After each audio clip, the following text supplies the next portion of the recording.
Hello my beautiful butterflies, welcome back to my channel. If you're new here, my name is Beverly and it is lovely to see you today. In this video we're going to be talking about different ways to bring more positivity into your life, so grab a cup of tea, let's get to it.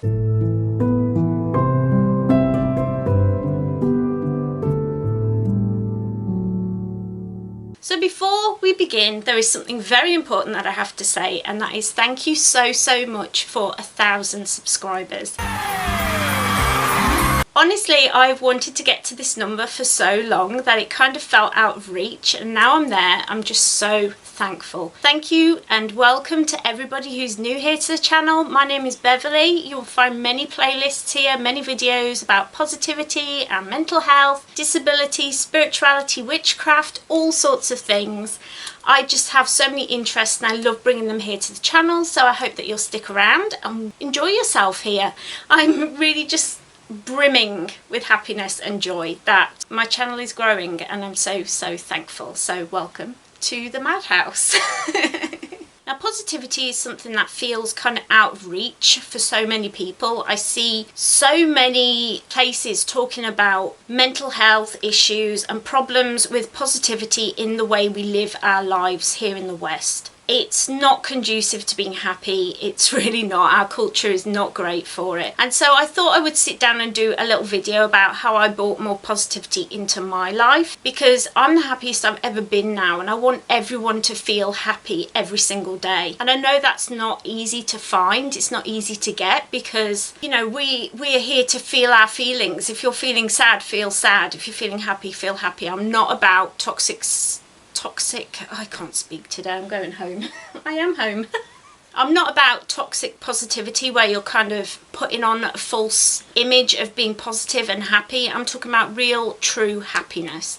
And I struggled with this my whole life. I'm in my 40s now. I first got depression when I was 14 years old. I've struggled with anxiety my whole life, and I've really found now who I am and who I want to be, and I've really stepped into that happiness, that happy place. Every morning now I wake up feeling happy. So I want to share that out to everyone. Don't forget to like, comment and subscribe, but let's get to our 5 tips.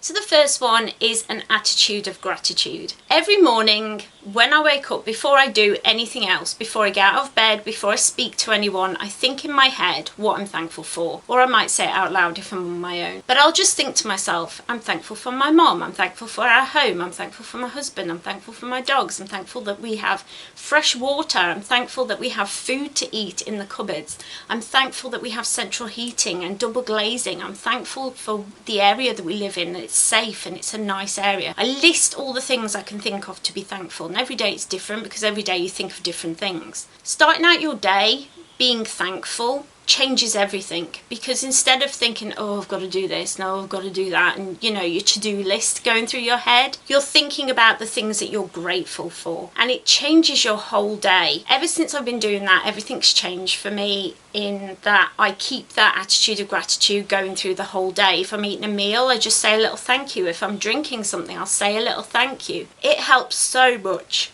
Oh, excuse me. My fatigue's really high at the moment, so I apologize. But having that attitude of gratitude really helps lift you up, lift your spirits, and you start to appreciate what you have. Instead of looking for the things that you need or you want, you start thinking about what you actually need in life, and that is so important. So I definitely want to put out there, saying a little, whether it's a prayer, whether you just want to say it like, oh, I'm just giving out thanks, or you just want to say it to yourself, whatever your faith is or your spiritual growth is, that's nothing to do with this and not what I'm talking about. To me, it's a prayer, it's a little prayer, but it might not be to you. But saying that out loud, being thankful for things and teaching that to our children will really change our mental health. I think this is so important. And I really want to impress on you how much it will change things. If you only did this, it would change your whole day. So give it a try for 30 days. Give it a try. What have you got to lose? The second one is to be your unique self, aka stop people pleasing. Now this is a difficult one. In our society we're brought up to fit in, to go with the crowd, to wear those clothes that everyone else is wearing, to buy those jeans that everyone's wearing, to get a new car because Jake across the road got a new car, to move house because you want to be in a bigger, better, flashier house. Instead of those things, to be flashy for other people, think about, will this make me happier? Is this what I really want? Or is this what society is telling me? Am I having my bedroom decorated in this way because it's what's cool at the moment? Or is it what I really want? These questions are really easy. They're not difficult questions, but they're important. They'll change your framework. The minute I started dressing in a vintage style, my confidence grew. I never felt cute in jeans and a t-shirt. I just felt like I was just throwing things together. Like I never felt good in those clothes. The moment I started actually dressing how I wanted to dress, buying the clothes that made me happy, that's when everything changed for me. And so this is really important. Really think about who you are as a person, as an individual. Who are you? And start really thinking about what are your interests, what are your loves, what's that secret love that you have? Why is it secret? I'm yawning so much. I'm not crying, I'm yawning, by the way. My fatigue's really high at the moment. Anyway, thinking about who you really are is going to help your confidence grow. It's going to help you become that person that you want to be instead of just following the crowd. And that will bring so much happiness and positivity into your life. But just give it a try. Just be your true, authentic self and see the change that happens in your life. It'll be amazing. Number 3, you knew it was coming, mindfulness. Mindfulness is one of the most important things that you can have in your life. Mindfulness has changed everything for me. I talk about it on my blog a lot because it's called Blooming Mindfulness. I talk about it a lot on this channel because it's the thing that set me on this whole spiritual journey. It's the thing that changed my thoughts, my negative thoughts. I started to really pay attention to what's going on, really listening to people when I'm in a conversation, really paying attention to what's happening to me, and my life just flourished from it. It's not something that you can do one day, just wake up and be like, I'm going to be mindful, because I've been doing it for years and I'm still not at a full day of mindfulness.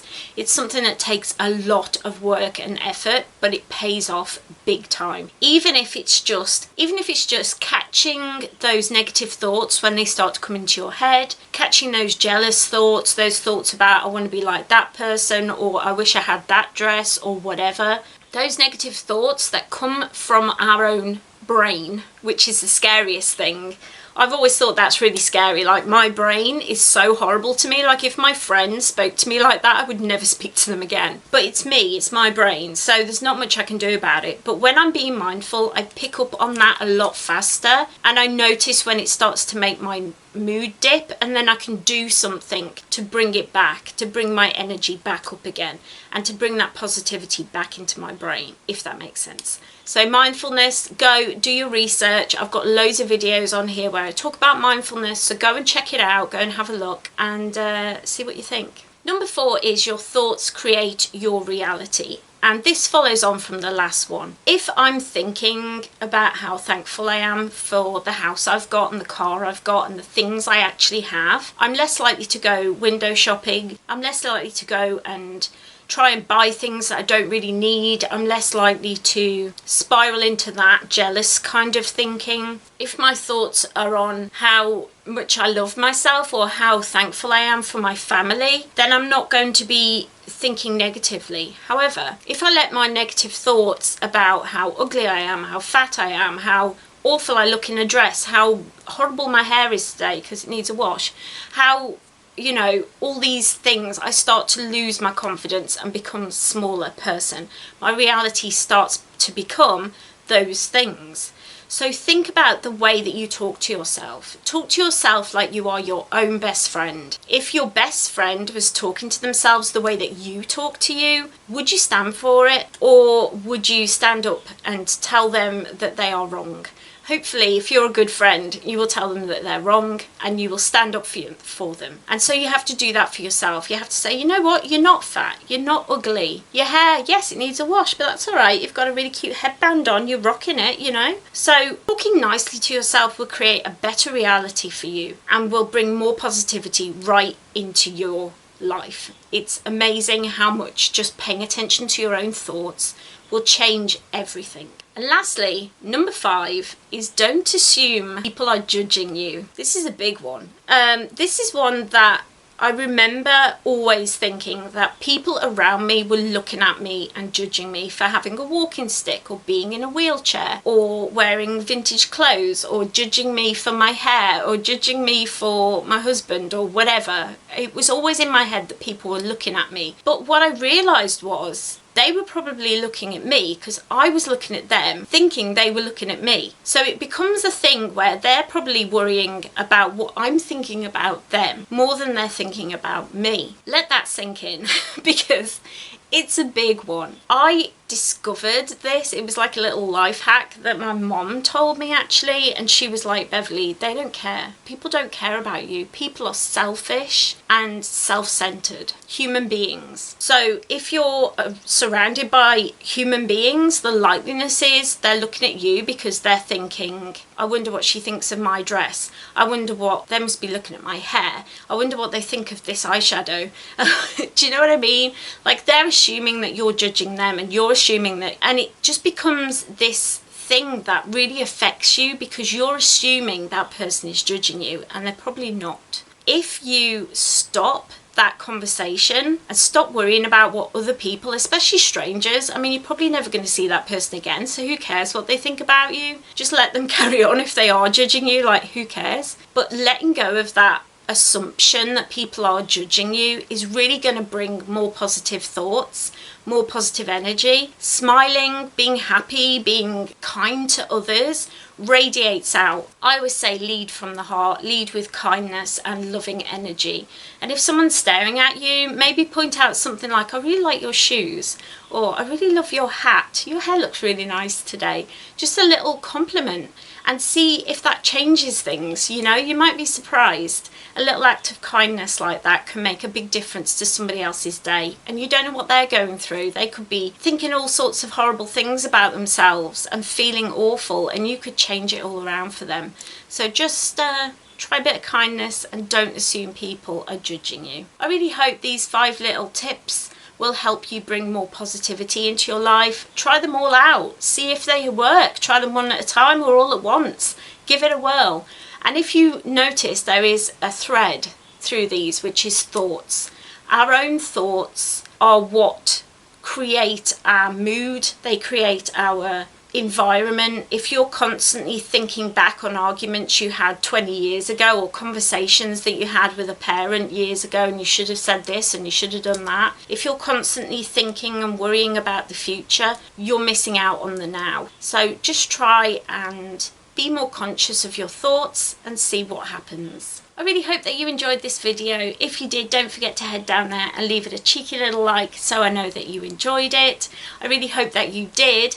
And while you're down there, leave me a comment. I would love to hear your tips and tricks to bring more positivity into your life. Do you practice any of these things regularly? Do they help you? What things would you recommend for other people? And if you want to join the Butterfly family, don't forget to hit that subscribe button. I would love to see my channel just grow and flourish, and that is by you hitting that little subscribe button, ringing that little bell, so you always know when I upload. I'm usually here Mondays and Fridays, my health permitting. I always do my very best to be here with you every week, twice a week. I really hope that you enjoyed this video and that it will help bring more joy into your life. I hope that it will. If you want more tips and tricks or more ideas, definitely check out this playlist. Kick up your feet, have another cup of tea, why not? I really hope that you've had a really, really wonderful day today, and I will see you next time. Bye!